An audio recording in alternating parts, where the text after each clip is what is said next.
নমস্কাৰ চাবলৈ আৰম্ভ কৰিছে আছামিজ ট্ৰেণ্ডিং আজি ২৭ ফেব্ৰুৱাৰী আজি ৰাতিপুৱাৰ কেইবাটাও গুৰুত্বপূৰ্ণ খবৰ আহি পৰিছে আৰু এনেধৰণৰ খবৰসমূহ নিতৌ চাবলৈ চেনেলটো ছাবস্ক্ৰাইব কৰি ভিডিঅ'টোত এটা লাইক কৰি দিবলৈছোঁ ৰাতিপুৱাৰ প্ৰথমটো ব্ৰেকিং নিউজ ৰাজ্যজুৰি ভূমিকম্পৰ প্ৰচণ্ড জোকাৰণি নিশা 2:25 বজাত অনুভূত হৈছে ভূমিকম্পৰ কম্পন অনুভূত ভূমিকম্পৰ অভিকেন্দ্ৰ অসমৰ মৰিগাঁও জিলাত ৰিখটাৰ স্কেলত প্ৰাবল্য আছিল 5.1 আপোনাৰ অঞ্চলত অনুভূত হৈছিল নে নিশা হোৱা ভূমিকম্প জনক কমেণ্ট বক্সৰ জৰিয়তে ৰাজ্যত পুনৰ ভয়ংকৰ ভূমিকম্পৰ জোকাৰণি অনুভূত হ'ল আজি নিশা 2:25 বজাত অনুভূত হৈছে ভূমিকম্পৰ কম্পন অভিকেন্দ্ৰ আছিল অসমৰ মৰিগাঁও জিলাত ৰিখটাৰ স্কেলত প্ৰাবল্য আছিল 5.1 আপোনাৰ অঞ্চলতো হৈছিল নেকি ভূমিকম্প জনাওক কমেণ্ট বক্সৰ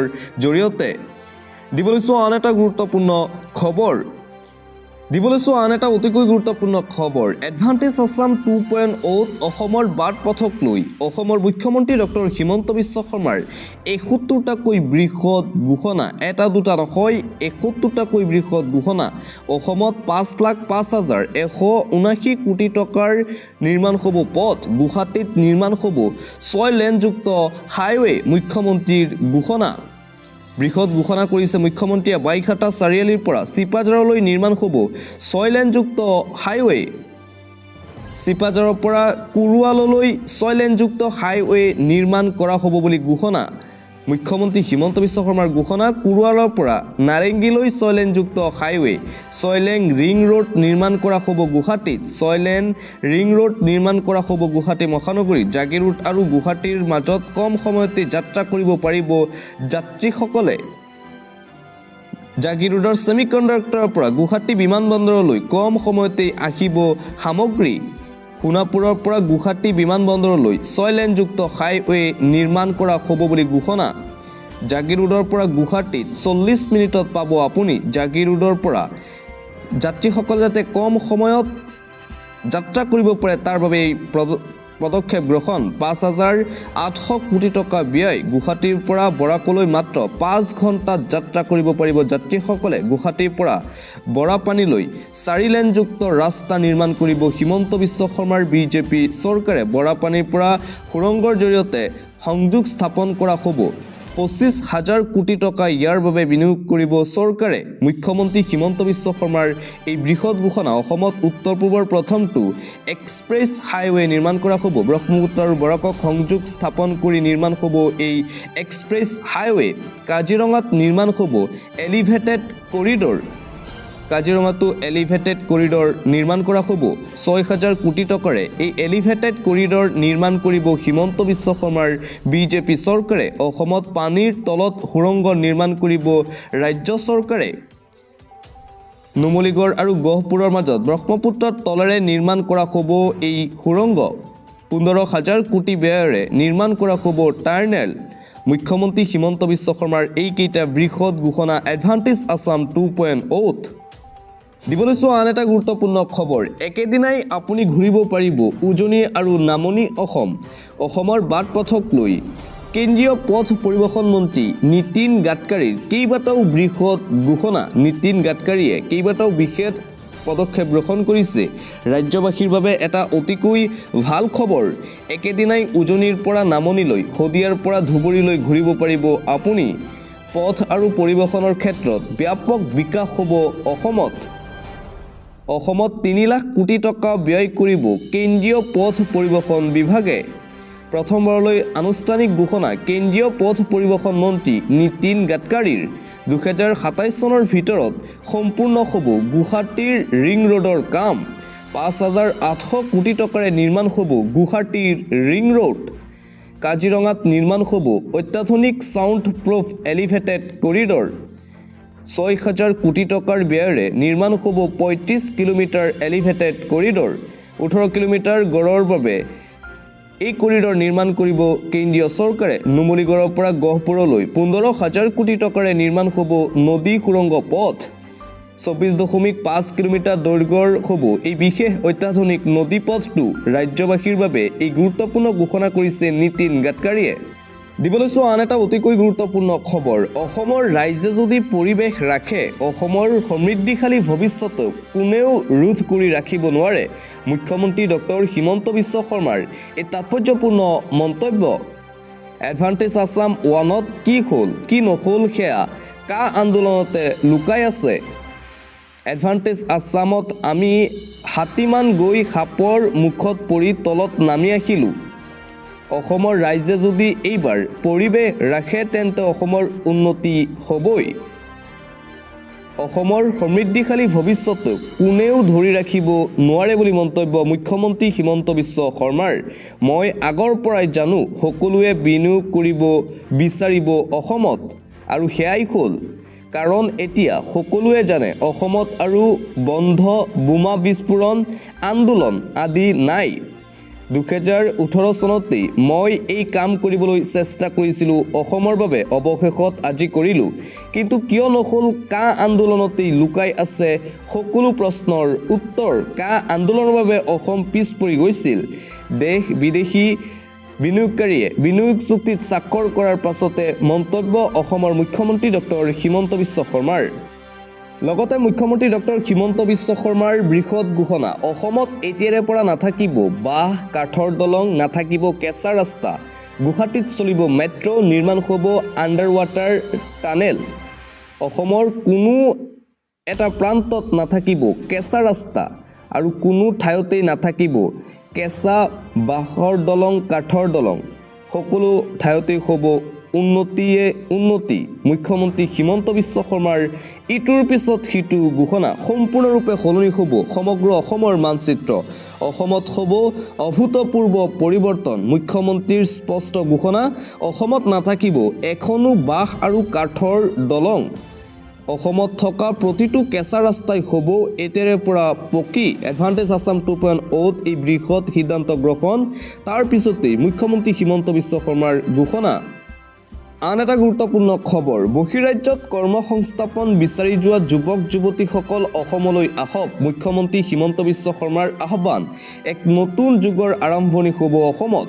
মই জীয়াই থাকোঁতে অসমক দেশৰ ভিতৰতেই বিশেষ পৰ্যায়লৈ লৈ যাম। এডভান্টেজ আছাম 2.0 6 লাখ কোটিৰ প্ৰস্তাৱ আহিছিল আমালৈ, কিন্তু 2.5 লাখ কোটিৰ MOU স্বাক্ষৰ কৰিলোঁ আমি। বহিৰাজ্যত কৰ্মসংস্থাপন বিচাৰি যোৱা যুৱক যুৱতীসকলক অসমলৈ উভতি অহাৰ আহ্বান। অসমক এক মহাশক্তিলৈ ৰূপান্তৰিত কৰা হ'ব বুলি মন্তব্য মুখ্যমন্ত্ৰীৰ। নৱম দশম শ্ৰেণীৰ পাঠ্যক্ৰমত শীঘ্ৰেই সন্নিৱিষ্ট কৰা হ'ব ঔদ্যোগিকৰণৰ বিষয়। এডভান্টেজ আছাম 2.0 সন্দৰ্ভত মুখ্যমন্ত্ৰী হিমন্ত বিশ্ব শৰ্মাৰ এই মন্তব্য। এটা পলিটিকেল ব্ৰেকিং নিউজ, মুখ্যমন্ত্ৰী হিমন্তৰ বাবে বেয়া খবৰ। বিৰোধীৰ নেতৃত্ব লৈ আহি আছে সাংসদ গৌৰৱ গগৈ। বিৰোধী শিবিৰৰ উমৈহতীয়া মুখ্যমন্ত্ৰী পদৰ প্ৰাৰ্থী হ'ব গৌৰৱ গগৈ। গৌৰৱ গগৈক ৰুধিবলৈ বিজেপিৰো নতুন অংক। উজনিৰ পৰাই হ'ব নেকি বিজেপিৰ পৰৱৰ্তী মুখ্যমন্ত্ৰীৰ প্ৰাৰ্থী? এটা পলিটিকেল ব্ৰেকিং নিউজ এই মুহূৰ্তত আহি পৰিছে। শেহতীয়াকৈ কংগ্ৰেছৰ সভাপতিক লৈ চৰ্চা চলিছিল যে কংগ্ৰেছৰ সভাপতি সলনি হ'ব। দিল্লীত গুৰুত্বপূৰ্ণ বৈঠক অনুষ্ঠিত হৈছিল কংগ্ৰেছ দলৰ। শেহতীয়াকৈ খবৰ আহি পৰিছে যে সাংসদ গৌৰৱ গগৈয়ে দিল্লীৰ পৰা কিছু ৰণকৌশল প্ৰস্তুত কৰি অসমলৈ আহি আছে। মুখ্যমন্ত্ৰীৰ পদৰ প্ৰাৰ্থী হ'ব সাংসদ গৌৰৱ গগৈ। এই খবৰ বিয়পি পোৱাৰ পিছতে এতিয়া ভাৰতীয় জনতা পাৰ্টীৰ ভিতৰচৰাত জোকাৰণি দেখিবলৈ পোৱা গৈছে। গৌৰৱ গগৈক ৰুধিবলৈ মুখ্যমন্ত্ৰী হিমন্ত বিশ্ব শৰ্মাৰ ইটোৰ পিছত সিটো ৰণকৌশল প্ৰস্তুত। আন এটা ব্ৰেকিং নিউজ, বিধানসভা নিৰ্বাচনৰ পূৰ্বে বিজেপিত মোক্ষম আঘাত। নিৰ্বাচনলৈ এবছৰ বাকী থকা সময়ত ভাৰতীয় জনতা পাৰ্টীত ত্যাগৰ দৌ। আঞ্চলিক ভাষাক মষিমূৰ কৰা ষড়যন্ত্ৰৰ ফল পাব বিজেপিয়ে। হিন্দী বনাম আঞ্চলিক ভাষাৰ যুঁজত নিশেষ হ'ব নেকি ভাৰতীয় জনতা পাৰ্টি? 2026 চনত ভাৰতৰ কেইবাখনো ৰাজ্যত অনুষ্ঠিত হ'ব বিধানসভা নিৰ্বাচন। অসম, পশ্চিমবংগ, কেৰালা, তামিলনাডুত 2026 চনত অনুষ্ঠিত হ'ব বিধানসভা নিৰ্বাচন। বিধানসভা নিৰ্বাচনক লৈ ৰাজনৈতিক দলসমূহৰ তৎপৰতা দেখিবলৈ পোৱা গৈছে। সমান্তৰালভাৱে শাসকীয় পক্ষ বিজেপিৰো ৰণকৌশল প্ৰস্তুত 26ৰ বিধানসভা নিৰ্বাচনক লৈ। কিন্তু তাৰ পূৰ্বেই তামিলনাডুত যেন বিজেপিত কেৱল পদত্যাগৰ দৌ তামিলনাডুৰ আঞ্চলিক ভাষা আৰু হিন্দী ভাষাক লৈ এই কণ্ডল দেখিবলৈ পোৱা গৈছে বিজেপিত, যাৰ বাবে বিজেপি এৰিছে হাজাৰ হাজাৰ লোকে তামিলনাডুত। দিবলৈছোঁ পৰৱৰ্তী খবৰ। ৰাজ্যসভাৰ সাংসদ হ'ব অৰবিন্দ কেজৰিৱাল। পাঞ্জাৱৰ পৰা ৰাজ্যসভালৈ যাব আপৰ মুৰব্বী সঞ্জীৱ আৰোৰাক লুধিয়ানা পশ্চিম সমষ্টিৰ উপ নিৰ্বাচনত প্ৰাৰ্থিত্ব। শেহতীয়াকৈ দিল্লী বিধানসভা নিৰ্বাচনত আম আদমি পাৰ্টীয়ে মুখ থেকেচা খোৱাৰ পিছতেই অৰবিন্দ কেজৰিৱালৰ ৰাজনৈতিক ভৱিষ্যত কি হ'ব তাক লৈ চলিছিল জল্পনা কল্পনা। অৰবিন্দ কেজৰিৱালৰ ৰাজনৈতিক ভৱিষ্যতৰ অন্ত পৰিল নেকিও বুলি চলিছিল চৰ্চা, কিন্তু শেহতীয়াকৈ খবৰ আহি পৰিছে দিল্লীৰ প্ৰাক্তন মুখ্যমন্ত্ৰী তথা আপৰ মুৰব্বী অৰবিন্দ কেজৰিৱাল পঞ্জাৱ ৰাজ্যসভাৰ সাংসদ। আন এটা পলিটিকেল ব্ৰেকিং নিউজ। মেঘালয়ৰ নিৰ্বাচনৰ ফলাফল, খাতা নুখুলিল বিজেপি কংগ্ৰেছৰ শক্তি প্ৰদৰ্শন জাতীয়তাবাদৰ। মেঘালয়ৰ জিলা পৰিষদীয় নিৰ্বাচনত খাতা খুলিবলৈ সক্ষম নহ'ল বিজেপি আৰু কংগ্ৰেছে। মেঘালয়ৰ খাচী পাৰ্বত্য স্বায়ত্ত শাসিত পৰিষদ আৰু জয়ন্তীয়া পাৰ্বত্য স্বায়ত্ত শাসিত পৰিষদৰ নিৰ্বাচনত এখনো আসন লাভ নকৰিলে ভাৰতীয় জনতা পাৰ্টীয়ে। মেঘালয়ৰ খাচী পাৰ্বত্য স্বায়ত্ত শাসিত পৰিষদৰ নিৰ্বাচনত মুঠ 29খন আসনৰ ভিতৰত 17খন আসন দখল কৰিবলৈ সক্ষম হয় ভইচ অৱ পাৰ্টীয়ে। আৰু মেঘালয়ৰ এই নিৰ্বাচনত ভাৰতীয় জনতা পাৰ্টীয়ে এখনো আসন লাভ নকৰিলে তাৰ পিছতে এতিয়া চৰ্চা আৰম্ভ, মেঘালয়ৰ পৰা নাইকিয়া হ'ব নেকি ভাৰতীয় জনতা পাৰ্টী। আন এটা গুৰুত্বপূৰ্ণ খবৰ। এইবাৰ চাহ বাগানৰ নামত ভূমি কেলেংকাৰীৰ অভিযোগ উত্থাপন। নীতি উলংঘাৰে মাটি বিক্ৰী কৰি 100 কোটি টকাৰ কেলেংকাৰীৰ অভিযোগ উত্থাপন। চাহ বাগানৰ মাটিত এইবাৰ কেলেংকাৰী। দুলিয়াজানৰ চাহ বাগানত ভূমি নীতিৰ ভয়ংকৰ উলংঘনেৰে কেলেংকাৰী কৰিছে কোনে? কেনেকৈ কঠাত 7 লাখ টকাত বিক্ৰী হৈছে চাহ বাগানৰ মাটি? দুলিয়াজানত সংঘটিত হৈছে এই ঘটনা। দুলিয়াজানৰ এখন চাহ বাগিচাত কোন দুষ্কৃতিকাৰীয়ে এইদৰে মাটি বিক্ৰী কৰিছে তাক লৈ এতিয়া সৰব হৈ পৰিছে দুলিয়াজানৰ ছাত্ৰ সন্থা। আন এটা ব্ৰেকিং নিউজ। ভয়ংকৰ তথ্য প্ৰকাশ কৰা হৈছে, ভাঙি দুফাল হ'ব পাৰে ভাৰত। চীনা গৱেষকৰ এই তথ্য প্ৰকাশ পোৱাৰ পিছতেই এতিয়া ভাৰতত খলকনিৰ সৃষ্টি হৈছে। ভূমিকম্পৰ পাছতেই গৱেষকৰ বিস্ফোৰক তথ্য প্ৰকাশ, ভাঙি দুফাল হ'ব ভাৰতৰ মানচিত্ৰ। তাৰ পিছতেই এতিয়া ভাৰতত খলকনি দেখিবলৈ পোৱা গৈছে। নিশ্চিহ্ন হৈ যাব লাডাখ, উত্তৰাখণ্ড, ছিকিম, হিমাচল প্ৰদেশ, হেৰাই যাব অৰুণাচল প্ৰদেশ, উত্তৰ প্ৰদেশ। চীনা গৱেষকৰ তথ্যৰ পাছতেই ভাৰতত এতিয়া খলকনিৰ সৃষ্টি হৈছে। ভূতত্ত্ববিদ লিন লিঅ'ৰ নেতৃত্বত হোৱা গৱেষণাত এই ভয়ংকৰ তথ্য। যিকোনো মুহূৰ্ততে টেকটনিক প্লেট ভাঙি দুভাগত ভাগ হোৱাৰ আশংকা। ইউৰেছিয়া প্লেটৰ সৈতে হোৱা সংঘৰ্ষৰ ফলত দুভাগ হ'ব পাৰে ভাৰতবৰ্ষ, যাৰ বাবে যিকোনো মুহূৰ্তত ভূগৰ্ভৰ এটা অংশ খহি গৈ নদীৰ সৃষ্টি হ'ব পাৰে। তিব্বতত হোৱা ভূমিকম্পৰ জোকাৰণিৰ ফলত ভাৰসাম্য হেৰুৱাইছে ভূগৰ্ভই। ভাৰতৰ কেইবাটাও ঠাইতেই এলাৰ্ট জাৰি কৰা হৈছে এই সতৰ্কবাণীৰ পিছতেই, যাৰ ফলত এই ফাট বিস্তাৰিত হৈ দুভাগত বিভক্ত হ'ব পাৰে ভূখণ্ড। ইয়াৰ প্ৰভাৱ পৰিব পাৰে হিমালয়ৰ ওপৰতো, কিয়নো হিমালয়ৰ উৎপত্তি ইউৰেছিয়ান প্লেটৰ সংঘৰ্ষৰ ফলতেই সৃষ্টি হৈছিল। আন এটা গুৰুত্বপূৰ্ণ খবৰ। নিৰ্বাচন খেলিব নোৱাৰিব নেকি অপৰাধত অভিযুক্ত থকা সাংসদ আৰু বিধায়কসকলে? এই সন্দৰ্ভত উচ্চতম ন্যায়ালয়ত শপতনামা দাখিল কেন্দ্ৰৰ। অপৰাধত অভিযুক্ত সাংসদ বিধায়কে খেলিব নোৱাৰিলে নিৰ্বাচন।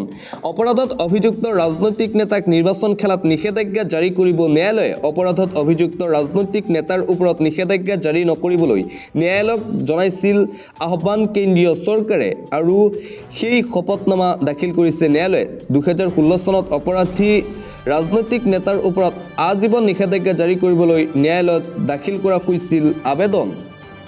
আপুনি বিদেশ ভ্ৰমণ কৰি ভাল পায় নেকি? তেন্তে আপোনাৰ বাবে এটা ভাল খবৰ। কেৱল 11 টকাতেই লাভ কৰিব বিমানৰ টিকট। ঠিকেই শুনিছে, কেৱল 11 টকাত লাভ কৰিব বিমানৰ টিকট। লাখ লাখ বিমান যাত্ৰীৰ বাবে এক গুৰুত্বপূৰ্ণ খবৰ এই মুহূৰ্তত আহি পৰিছে। কেৱল মাত্ৰ 11 টকাতেই লাভ কৰিব আপুনি বিমানৰ টিকট। আগন্তুক 31 ডিচেম্বৰ পৰ্যন্ত উপলব্ধ থাকিব এই বিশেষ অফাৰ।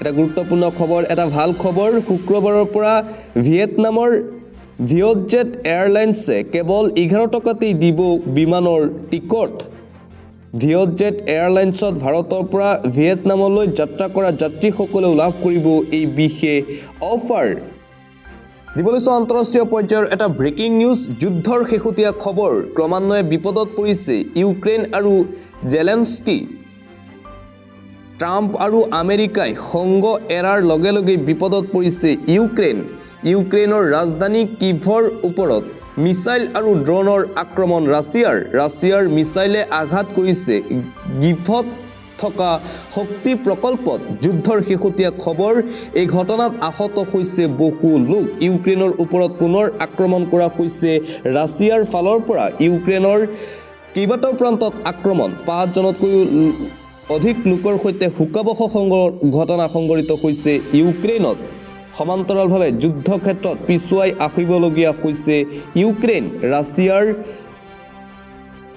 ক্ৰুজ অঞ্চলৰ পৰা পিছুৱাই আহিছে ইউক্ৰেইন দুখনকৈ গাঁও ইউক্ৰেইনৰ পৰা উদ্ধাৰ কৰিছে ৰাছিয়াই আক্ৰমণ কৰি দুখন গাঁও নিজৰ দখললৈ আনিছে ৰাছিয়াই আন এটা ব্ৰেকিং নিউজ ভয়ংকৰ বিমান দুৰ্ঘটনাত কপিল সমগ্ৰ বিশ্ব মৃত্যু হৈছে 46 জনকৈ লোকৰ ভয়ংকৰ বিমান দুৰ্ঘটনাত কপিল সমগ্ৰ বিশ্ব থিতাতে মৃত্যু 46 জনতকৈও অধিক লোকৰ টুকুৰা হ'ল সামৰিক বিমান ভয়ংকৰ বিমান দুৰ্ঘটনা সংঘটিত হৈছে আফ্ৰিকাৰ সুদানত সংঘটিত হৈছে বিশ্ব কঁপোৱা এই ভয়ংকৰ বিমান দুৰ্ঘটনাত পতিত সামৰিক বাহিনীৰ বিমান ভয়ংকৰ বিমান দুৰ্ঘটনাত আঘাতপ্ৰাপ্ত হৈছে 10 গৰাকীকৈ লোক আঘাতপ্ৰাপ্ত আটাইকে ভৰ্তি কৰোৱা হৈছে ওচৰৰ হাস্পতালত সুদানৰ ৰাজধানী খাৰ্টুমৰ দাঁতিকাষৰীয়া জনবসতি অঞ্চলত সংঘটিত হয় এই ভয়ংকৰ বিমান দুৰ্ঘটনা মঙলবাৰে নিশা সংঘটিত হৈছে এই ভয়ংকৰ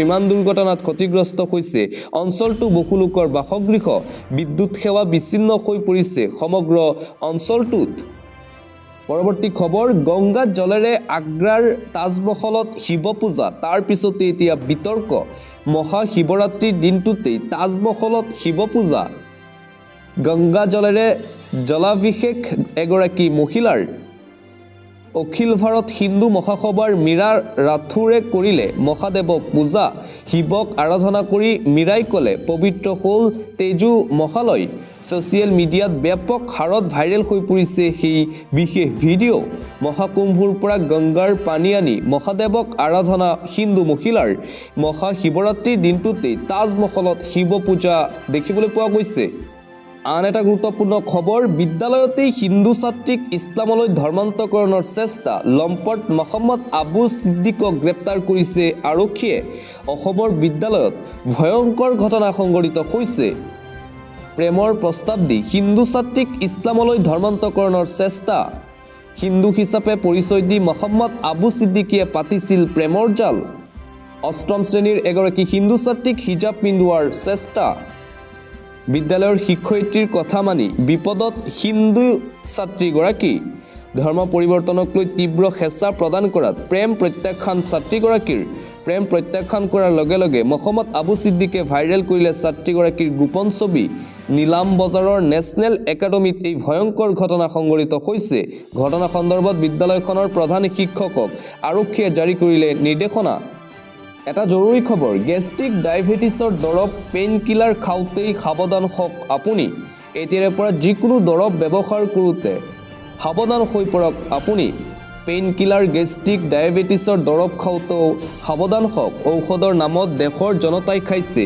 বৰ বিষ গুণগত মান পৰীক্ষাত ব্যৰ্থ হৈছে 84 বহুল ব্যৱহৃত ঔষধ এই 84বিধ দৰৱৰ ব্যৱহাৰ ইমানেই ভয়ংকৰ যে মৃত্যু পৰ্যন্ত হ'ব পাৰে চেণ্ট্ৰেল ড্ৰাগছ কণ্ট্ৰল অৰ্গেনাইজেশ্যনৰ প্ৰতিবেদনত ভয়ংকৰ তথ্য তালিকাত আছে গেষ্ট্ৰিক পেইন কিলাৰ কলেষ্টৰল মধুমেহৰ ঔষধ বজাৰৰ পৰা প্ৰত্যাহাৰ কৰা হ'ব পাৰে 84বিধ ঔষধ অতি নিম্নমানৰ এই দৰৱ ৰপ্তানিত নিষেধাজ্ঞা কেন্দ্ৰীয় সংস্থাটোৰ চৰকাৰী কৰ্মচাৰীসকললৈ ভাল খবৰ দিছে মুখ্যমন্ত্ৰী ডক্টৰ হিমন্ত বিশ্ব শৰ্মাই গাড়ী কিনিব পাৰিব চৰকাৰী কৰ্মচাৰীসকলে চৰকাৰী কৰ্মচাৰীয়ে গাড়ী ক্ৰয়ৰ বাবে চৰকাৰৰ পৰা পাব 15 লাখ টকা মেডিকেল কলেজৰ একাংশ চিকিৎসক আৰু কৰ্মচাৰীৰ বাবে ডাঙৰ সিদ্ধান্ত গ্ৰহণ কৰিছে চৰকাৰে। ৰাজ্য চৰকাৰৰ দৰমহাৰ উপৰিও বেংকৰ জৰিয়তে এখন গাড়ীৰ ব্যৱস্থা কৰি দিব চৰকাৰে।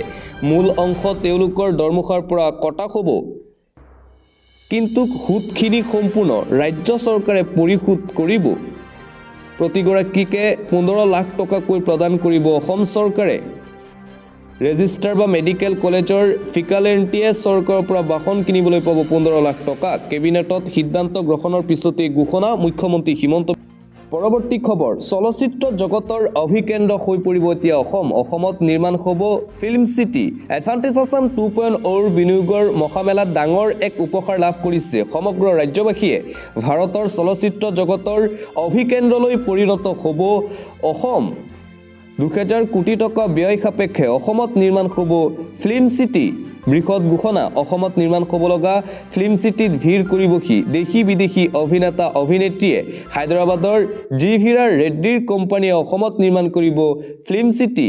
অসমত ফিল্ম চিটি নিৰ্মাণ কৰিবলৈ এডভান্টেজ আছামত এই বৃহৎ সিদ্ধান্ত। অসমত ফিল্ম চিটি নিৰ্মাণ কৰিবলৈ জিভিআৰ গ্ৰুপক 500 একৰ ভূমি দিব হিমন্ত বিশ্ব শৰ্মাৰ বিজেপি চৰকাৰে। অসমত এতিয়া চলচ্চিত্ৰ জগতৰ সোণালী দিন আৰম্ভ।